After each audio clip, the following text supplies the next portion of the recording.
Hi guys, welcome back to another episode of DB Hoover Electrics, and today, well, we're going to be doing something I think a lot of my older subscribers will like. Ta-da! So, I'm getting back into vacuums at the moment and I got given this.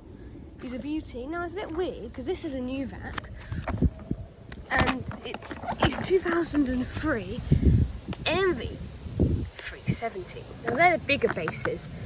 This is the wrong base, wrong year. It's 2003.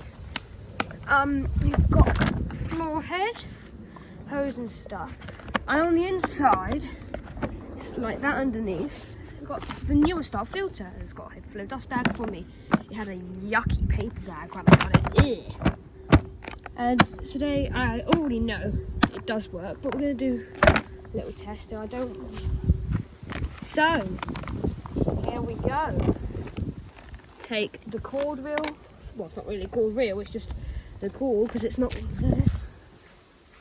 nicey. Take it up. Ooh, yep. And in it goes. Here we go. Let's have a little look. We're going to take the hose off for the suction test.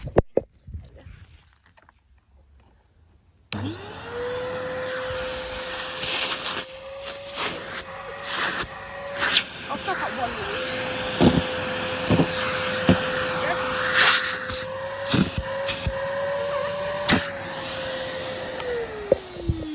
So there is Nuvac. Oh. Bye guys, see you in the next one. And upcoming, more vacuum videos. For sure, there's another vacuum I've got, but you know, bye.